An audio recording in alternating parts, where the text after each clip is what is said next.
Hello everyone.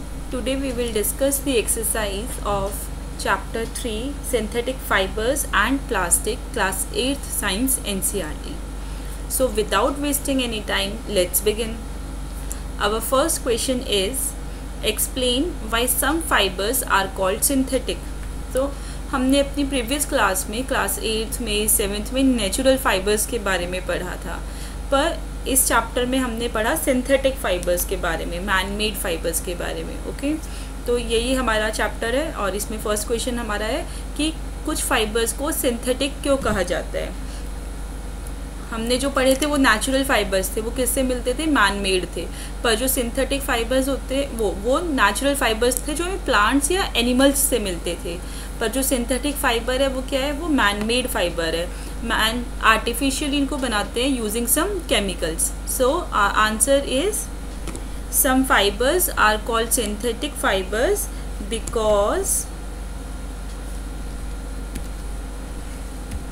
because they are made artificially using some chemicals by man. Okay, our second question is take the correct answer.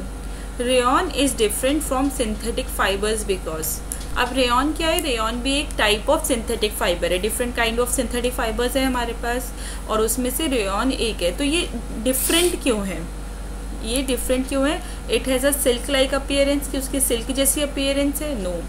It is obtained from wood pulp, क्या ये हमें wood pulp मतलब लकड़ी के pulp से मिला है? Yes. So this is our correct option. क्यों? इसीलिए ये डिफरेंट है। वुड पल्प क्या है, ये एक नेचुरल सोर्स है, नेचुरल रिसोर्स से बनाया है, पर बनाया है मैन ने है, इसलिए इसको डिफरेंट बोला है सिंथेटिक फाइबर्स से। ठीक है, आर्टिफिशियली तो बनाते हैं बट इसका जो रिसोर्स यूज हो रहा है वो वुड पल्प है। Our next question is question number 3, fill in the blanks with appropriate words.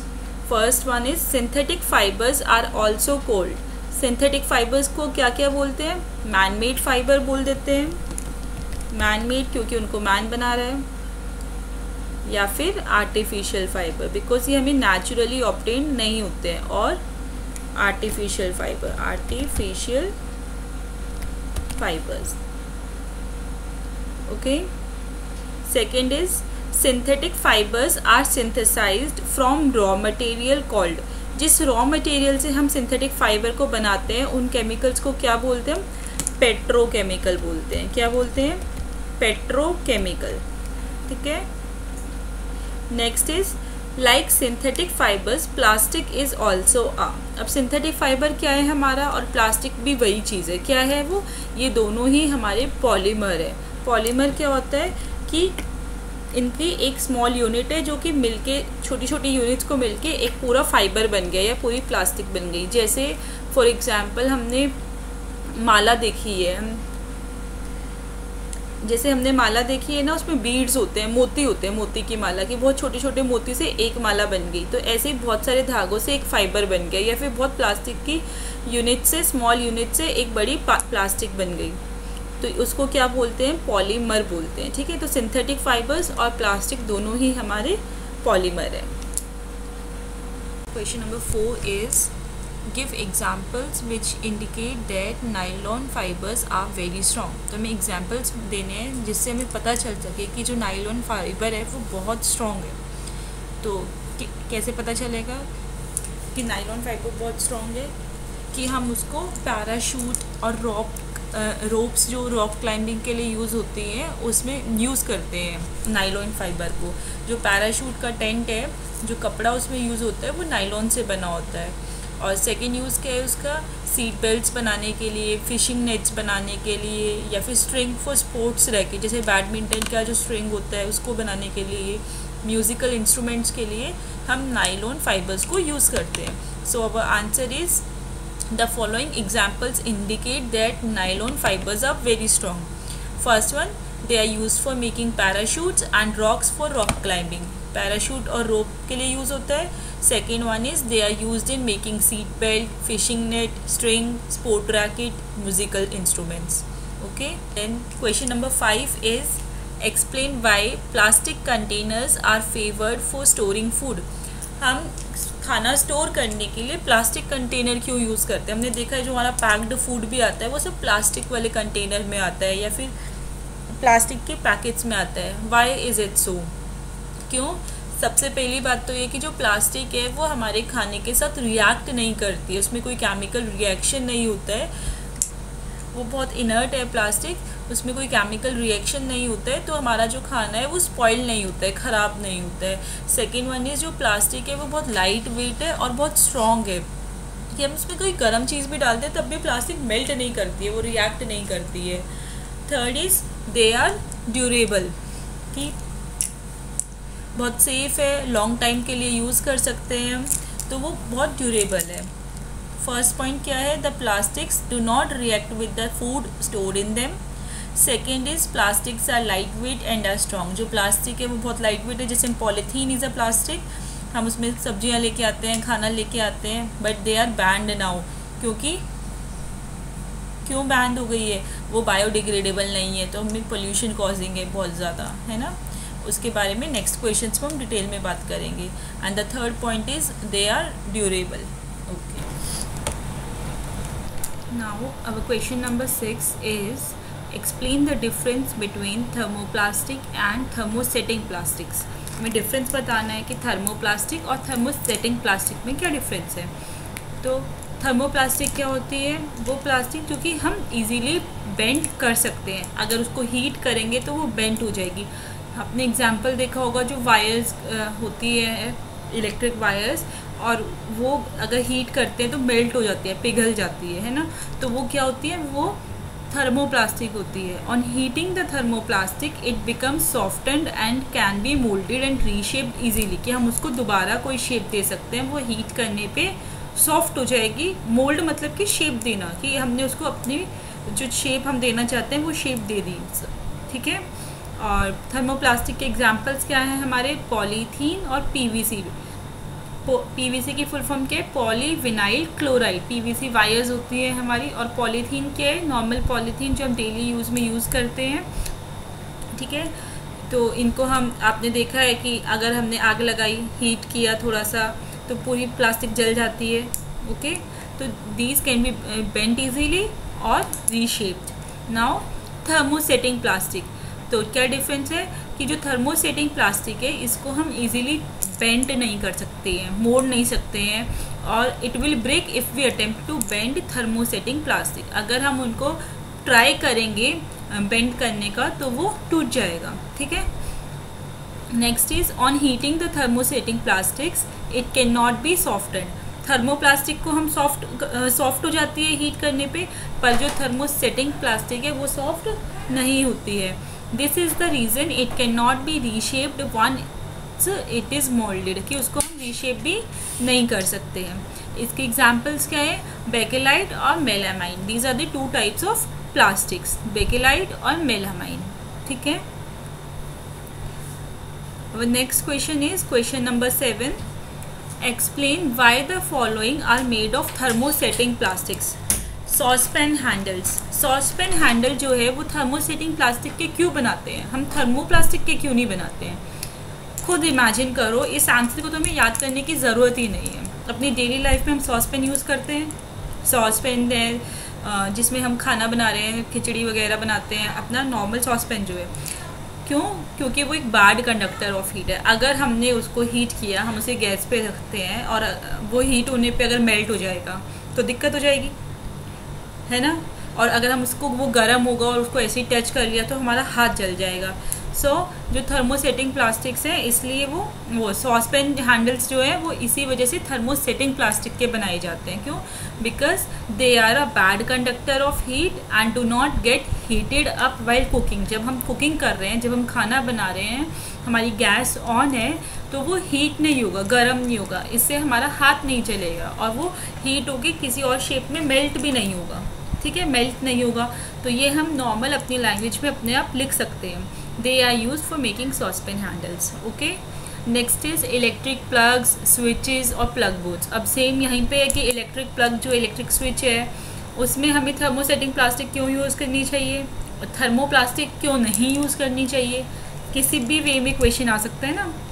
Same answer रहेगा कि थर्मोप्लास्टिक क्यों नहीं यूज़ करनी चाहिए और थर्मोसेटिंग प्लास्टिक ही यूज़ करनी चाहिए। बिकॉज अगेन जो थर्मोसेटिंग प्लास्टिक है वो हमारी बैड कंडक्टर है इलेक्ट्रिसिटी की, और जो इलेक्ट्रिक करंट है वो इस प्लास्टिक से पास नहीं होता है कि हमें करंट नहीं लगेगा।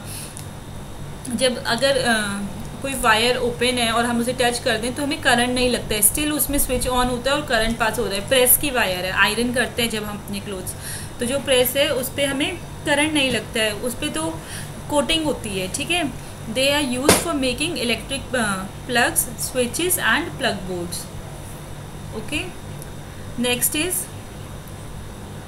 Question number 8. Categorize the materials of the following products into can be recycled and cannot be recycled. कि इन प्रोडक्ट्स से हमें कुछ प्रोडक्ट्स दिए, क्या हम इनको रिसाइकिल कर सकते हैं या नहीं रिसाइकिल कर सकते। सो this is very easy. Telephone instruments को हम रिसाइकिल कर सकते हैं, नहीं कर सकते। हमारे फ़ोन हमारा ई वेस्ट है, वो डायरेक्ट गार्बेज में ही जाता है, तो ये हो गया can not B recycled. Plastic toys, yes, plastic toys को हम रिसाइकिल कर सकते हैं कि उनको हीट करके मेल्ट करके उस प्लास्टिक से दोबारा कोई और टॉय बना सकते हैं। कुकर हैंडल्स अभी हमने डिस्कस किया, वो नहीं रिसाइकिल होंगे क्योंकि हम उसको बेंड नहीं कर सकते, तोड़ नहीं सकते, ठीक है, बेंड नहीं कर सकते, तोड़ नहीं सकते, मेल्ट करेंगे तो वो दूसरी शेप नहीं लेगा। So cooker handles can not be recycled.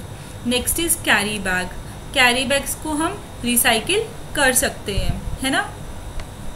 हमने एक बार सामान लेके आए, उसको रख लिया, फिर दोबारा हम उसी में सामान लेके आ सकते हैं। जो पॉलीथीन कैरी बैग्स हैं तो we should recycle them. Next is ball point pen को हम रिसाइकिल कर सकते हैं, नहीं। जो हमारी पेन की रिफ़िल है एक बार ख़त्म हो गई, हम उसको दोबारा फिल नहीं कर सकते हैं जो बॉल पॉइंट पेन की रिफ़िल से। हाँ, पर बाहर का जो कवर है हम उसको रीयूज़ कर सकते हैं, हम उसमें नई रिफ़िल डाल सकते हैं, है ना। सो बॉल पॉइंट पेन्स जो है can not be recycled. Next is plastic bowls को कर सकते हैं हम रिसाइकिल, यस।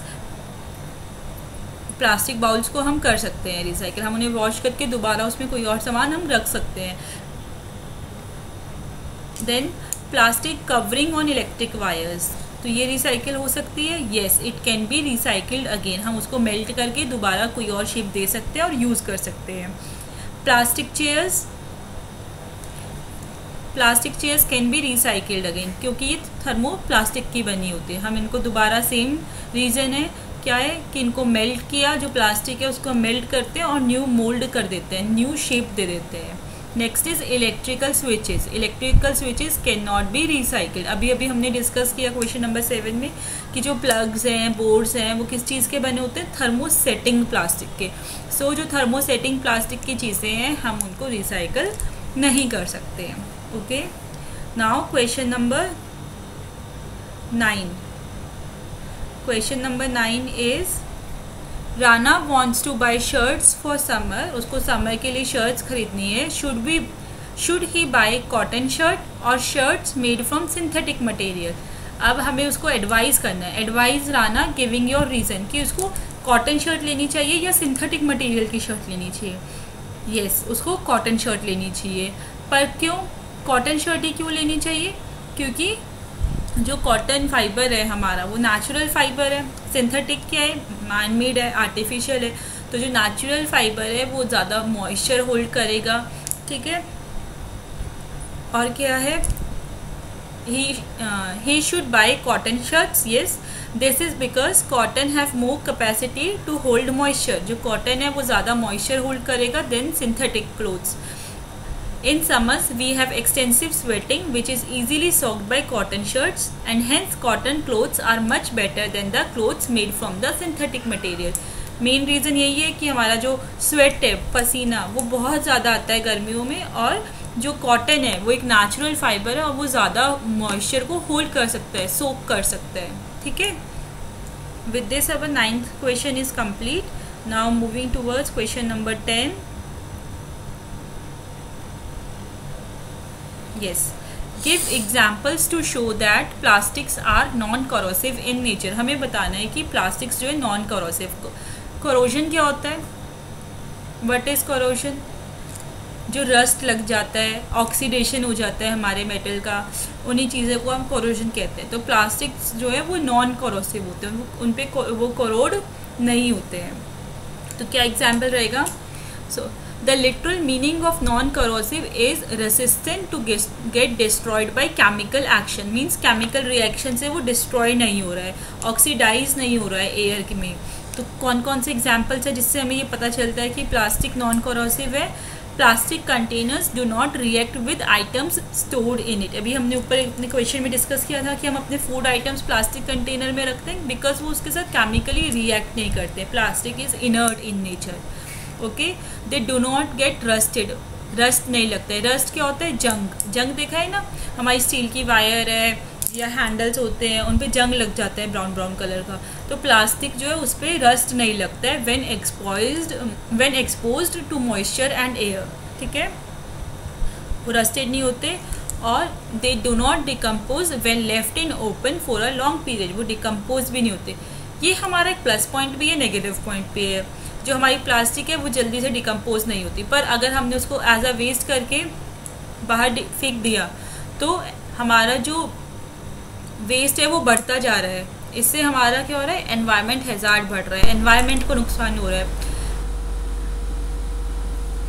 अब next question is question number 11। Should the handle and bristles of a toothbrush B made of the same material? Explain your answer.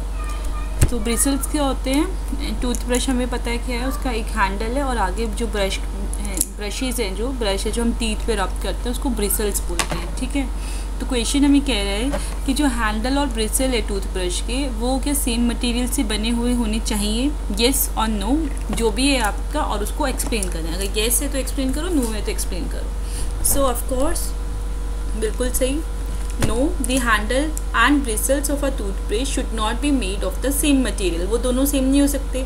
क्यों? क्योंकि जो हमारी टीथ है, हमारे गम्स हैं, वो बहुत सॉफ्ट है और जो हमारा हैंडल होता है टूथब्रश का, जिसको हम पकड़ के रब करते हैं, ग्रिप होनी चाहिए, वो हार्ड होना चाहिए, स्ट्रॉन्ग मटेरियल का होना चाहिए। पर जो ब्रिसल्स हैं वो सॉफ्ट मटेरियल के होने चाहिए जिससे कि हमारी गम्स को वो हार्म ना करे, ब्लीडिंग ना हो। ठीक है, so this is because our gums are soft and the bristles should be made of soft material. तो जो ब्रिसल्स हैं वो सॉफ्ट मटेरियल के होने चाहिए so that it does not harm the gums. On the other hand, the handles should be made up of hard material. और जो handle है वो हार्ड मटेरियल का होना चाहिए so that it can give a firm grip, जिससे कि हमें अच्छी होल्डिंग मिल सके, ग्रिप हमारी अच्छी हो पकड़ने में। ठीक है, अब next question is question number 12। Avoid plastics as far as possible, comment on this advice. तो ये एक एडवाइस दी कि हमें प्लास्टिक को अवॉइड करना चाहिए जहाँ तक पॉसिबल हो। तो कैसी है ये एडवाइस? क्या आप क्या बिलीव करते हो इस पर? हमें ये लिखना है कि what are your views on this. ठीक है, आपके पॉजिटिव भी हो सकते हैं, नेगेटिव भी हो सकते हैं, पर हमें आंसर में हमेशा पॉजिटिव व्यूज़ ही लिखने चाहिए। तो प्लास्टिक्स क्या है, हमें अवॉइड करनी चाहिए। क्यों? क्योंकि ये नॉन बायोडिग्रेडेबल है। ठीक है, जो प्लास्टिक जिस मटेरियल से बनी होती है वो नॉन बायोडिग्रेडेबल है और ये बैड इफ़ेक्ट कॉज करता है एनवायरनमेंट में, एयर पोल्यूशन कॉज करता है अगर हम प्लास्टिक को जलाते हैं। ठीक है, अगर प्लास्टिक को जलाते हैं तो पॉइजनस फ्यूम्स आते हैं, गंदा सा धुआं आएगा और एयर पोल्यूशन आएगा। और अगर हम उसको ऐसे ही छोड़ देते हैं, बरी करते हैं, तो क्या होगा? ह्यूज लैंड मास रिक्वायर्ड होगा अपने प्लास्टिक्स को स्टोर करने के लिए और जो हमारी ग्रेजिंग एनिमल्स हैं, काऊ, बफेलो, डियर, वो इन सबको खा सकती हैं। अगर खाएंगे तो उन्हें सीरियस हेल्थ डिजीज़ हो सकती है एंड और उनकी डेथ भी हो सकती है। ठीक है, तो ऑल ओवर जो प्लास्टिक्स हैं वो हमारी एनवायरनमेंट के लिए एक बहुत बड़ा थ्रेट है, बहुत हानिकारक है। एक बार हम अपने आंसर को रीड आउट कर लेते हैं। मुझे लग रहा है कि आपको समझ आ गया होगा। हमने प्लास्टिक्स के बारे में बहुत सुना है। प्लास्टिक्स बायोडिग्रेडेबल नहीं है और वो एनिमल्स के पेट में मिलती है, काऊ के पेट में मिलती है, लंग्स में वो अगर हम उसको जलाएंगे तो उसका धुआं जो है वो बहुत नुकसान करता है। ये सब पॉइंट्स हमें लिखने हैं। आप इस आंसर को अपने वर्ड्स में भी लिख सकते हो, ठीक है। तो plastic must be avoided as far as possible, okay. The material made up of plastic are non biodegradable, वो नॉन बायोडिग्रेडेबल है। नॉन बायोडिग्रेडेबल से क्या समझते हो कि जो हमारे माइक्रोब्स हैं, बायोडिग्रेडेबल मतलब कि जो बायोटिक एजेंट है वो उसको डिग्रेड कर रहे हैं, गला रहे हैं, उसको ह्यूमस में कन्वर्ट कर रहे हैं। तो जो प्लास्टिक है वो हमारी नॉन बायोडिग्रेडेबल है। The use of plastics has a bad effect on the environment, जो यूज़ हम कर रहे हैं प्लास्टिक का उसका बैड इफेक्ट है। When the plastics are burned, जब हम प्लास्टिक को जलाते हैं, it releases a lot of poisonous fumes, poisonous मतलब कि जहरीली fumes into the atmosphere causing air pollution. These plastic materials when eaten up by animals like cows choke their respiratory system, उनका respiratory system choke हो जाता है. This can cause death of these animals. The waste plastic articles thrown here and there carelessly get into dirty water drains. Also जो हमारी water drains हैं, sewers हैं, अगर हम उसको प्लास्टिक को ऐसे ही फेंक देंगे तो वो उसमें चोक डाउन हो जाती है, उसमें फंस जाती है और उनको ब्लॉक कर देती है and block them. In a nutshell, plastics can be considered a threat to our environment. Okay. Next question is question number 13. It's matched the terms of column A correctly with the phrases given in column B. Column A में कुछ plastics के नाम given है, fibres के, synthetic fibres के name है, ये plastic के नहीं है. एंड बी में उनके कुछ यूजेस गिवन है, तो हमें इनको मैच करना है. ओके. अगर हम मैचिंग को इजी करें तो हमने रेयॉन पढ़ा था अपनी एक्सरसाइज में पहले. रेयॉन किससे बना होता है, इसमें से देखते हैं हम. कुछ हमारा है, फर्स्ट वन ही जाता है, prepared by using wood pulp. हमने देखा था कि जो रेयॉन है वो वुड पल्प से बना होता है, इसीलिए डिफरेंट सिंथेटिक फाइबर की कैटेगरी में आता है. ठीक है. तो थर्ड वन किससे हो गया, prepared by using wood pulp. Next अभी हमने डिस्कस किया था नाइलॉन के बारे में. हमारा क्वेश्चन था कि नाइलॉन इतना स्ट्रॉन्ग है तो हम उसको कहाँ यूज़ करते हैं, use for making parachutes and stockings. ठीक है. स्पोर्ट्स में, म्यूज़िकल इंस्ट्रूमेंट्स में, क्योंकि नाइलॉन जो है बहुत स्ट्रॉन्ग है. ठीक है. Next is polyester. आप टी शर्ट्स पहनते हो, आपकी टी शर्ट्स रिंकल नहीं होती है, ऐसे चिकनी चिकनी सी टी शर्ट्स आती हैं, तो वो पॉलिस्टर होता है. Fabric that do not wrinkle easily. Okay. तो फर्स्ट वन जो है polyester, it goes with fabrics do not wrinkle easily. अब हमारे पास टेफ्लॉन बचता है, ये कुछ नया सा नाम है और हमने अभी तक नहीं पढ़ा था. तो it is use to make non stick cookware. Non sticky आ रहे हैं यूटेंसिल्स, आप सब ने देखे हैं, फ्राइंग पैन वगैरह आते हैं सब, तो उसमें जो हमारी मैगी है वो चिपकती नहीं है बिल्कुल भी. आई नो कि सबने यूज़ किया होगा वो. तो जो नॉन स्टिक कुकवेयर है, हमारे जो बर्तन है वो किससे बने होते हैं, टेफ्लॉन से बने होते हैं. Okay. Now next question is question number 14. Manufacturing synthetic fibres is actually helping the conservation of forest. Comment. अगर हम सिंथेटिक फाइबर्स की मैन्युफैक्चरिंग करें, कि सिंथेटिक फाइबर्स को ज़्यादा बनाए, मैन्युफैक्चर करें, तो वो क्या कर रहा है, एक्चुअली हमारे फॉरेस्ट को कंजर्व कर रहा है. कमेंट इस पे अपनी बताना है कि how much this statement is true. ठीक है. तो येस, इट इज़ ट्रू कि जो मैन्युफैक्चरिंग है सिंथेटिक फाइबर्स की, वो हमारे फॉरेस्ट को कंजर्व कर रहा है. बिकॉज ये किससे बने होते हैं, ये सिर्फ केमिकल सब्सटेंस से बने होते हैं और इसमें हमें कोई भी नेचुरल रिसोर्स नहीं चाहिए, हमें कोई फॉरेस्ट नहीं कट करना पड़ता है, हमें कुछ भी नहीं चाहिए. So, in the manufacturing of synthetic fibers, we use only chemical substances and no natural substances required. Thus, in turn, we conserve forest. और ऐसे हम अपने forest को conserve कर लेते हैं. Okay. Our next question is question number 15 and this is our last question. Describe an activity to show that thermoplastic is a poor conductor of electricity. तो हमें ये एक एक्टिविटी बतानी है कि जो थर्मोप्लास्टिक है, हमने बताया था ना कि थर्मोप्लास्टिक जो है वो पुअर कंडक्टर ऑफ इलेक्ट्रिसिटी है, वो कंडक्ट नहीं करती है इलेक्ट्रिसिटी को. ठीक है. तो थर्मोसेटिंग प्लास्टिक और थर्मोप्लास्टिक हमने डिस्कस किया था कि हीट करने पे वो मेल्ट हो जाएगी थर्मोप्लास्टिक, और थर्मोसेटिंग प्लास्टिक नहीं मेल्ट होएगी. ठीक है. तो